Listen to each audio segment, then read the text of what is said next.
maganda ho siguro ating pakinggan ang maaring mensahe sa mga kababayan po natin na nagsasagawa po ng kanilang mga aktibidad bilang paggunita po ng Semana Santa. Nasa ating pong linya, isa rin pong ating idol para sa pagpahatid ng mga magandang balita.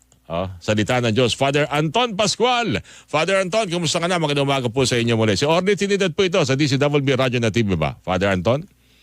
Magandang umaga sa iyo, Orly, no? At sa ating mga tagapakinig, isang mabiyaya, mapagpala at tunay na banal, no, na Semana Santa 2024 para sa ating lahat ng mga Pilipino. Maabalahin ko lang ang inyo pong mga schedule ng mga misa ngayon po bagang ito, Father Anton. Pero meron ba tayong espesyal siguro na maaring mensahe, lalo-talo na sa Sang Kristiyanohan ngayong Semana Santa ng taong 2024? Sa mga balita na rin po siguro, especially sa ating bansa na mukhang araw-araw marami tayong tinatanggap na hamon at maaring maging tema rin siguro ng ating pagdulog dito sa Panginoon, sa ating pananalangin ngayong Holy Week, Father Anton.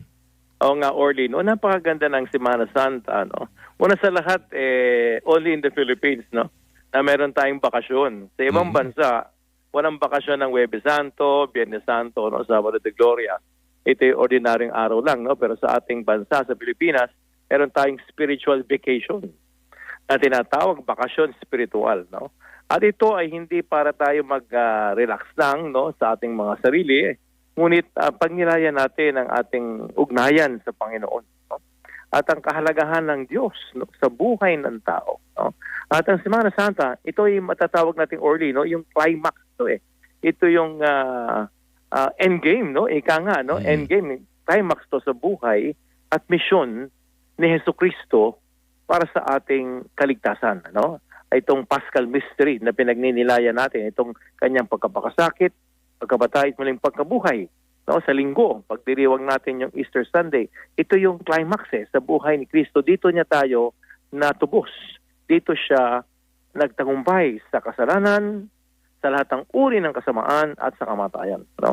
At itong Semana Santang ito, na kung saan ating pinagdinilayan ang tagumpay ni Kristo, ay hindi para sa kanya, Orly, no?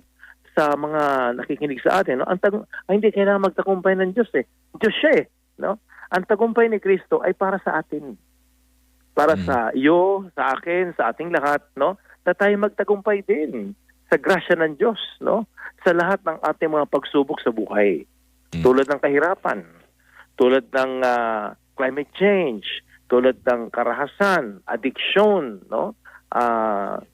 Yung itong mga problema natin sa economic, political, pati sa pamilya. Yan mga pagsubok na sinabi mo mga kanina, no?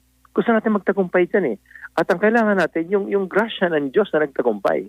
Grasya ni Kristo na magbibigay sa atin ng pag-asa sa araw-araw ng ating buhay, no? At para tayo rin ay magtagumpay at hindi tayo dihado, no? Pero tayo, yamado tayo.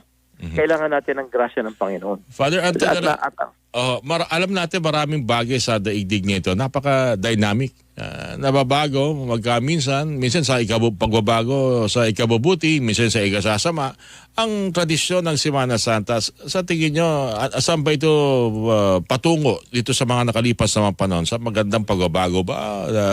Bagamat na nagiging moderno, nagiging kakaiba ang ginagawang pagulitan nito? Nagiging nasa tamang landas pa ba? Nasa tamang gabay pa ba ang ginagawa ng ilan sa ating mga kababayan sa Sang Kristiyanohan, Father Anton?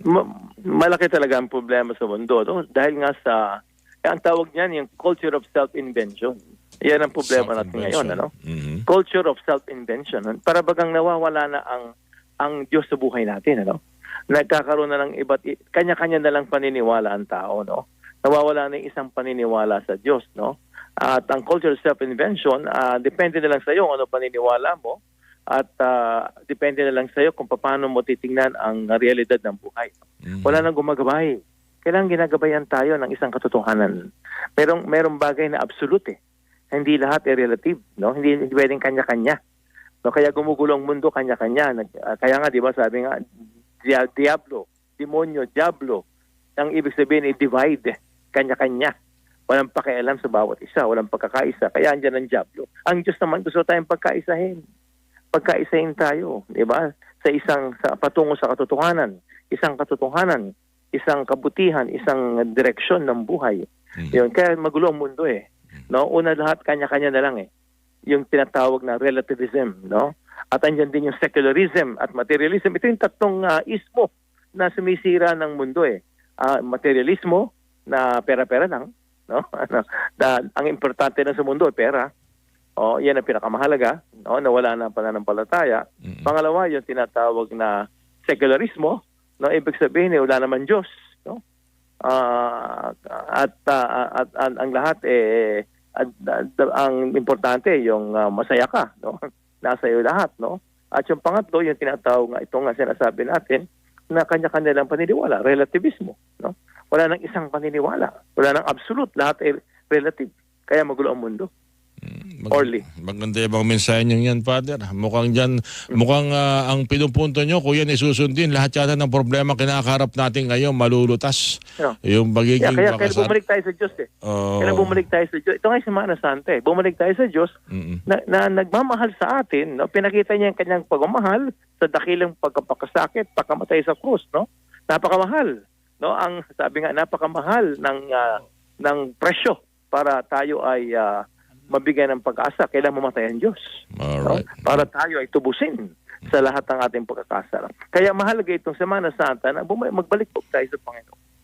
Na siyang daan, katotohanan at buhay natin. At hindi kung sino-sino yung ating Diyos-Diyosan. Ika nga eh. Di ba? Father Anton, ako'y nagpapasalamat muli sa iyong mga mensaheng yan sa napakahalagang pagtatanghal ngayon pong Miyerkules Santong ito ng Benamano mga balita. Father Anton, ingat ka palagi at magandang advance happy Easter sa inyo, Father Anton.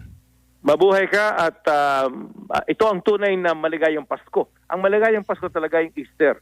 Christmas, maligayang pagsilang. Ang tunay na Pasko, Passover, yung pagliligtas ng Panginoon sa atin, ay talagang pinagdiriwang natin sa Linggo, Easter, ang tagumpay ni Kristo. Sana makapagsimba tayong lahat at sariwain natin ang ating binyag sa Linggo na tayo ay magiging tapat sa Diyos at tatalikdan natin ang kamunduhan. Thank you po, Father Anton. Amen. God bless. Magandang umaga.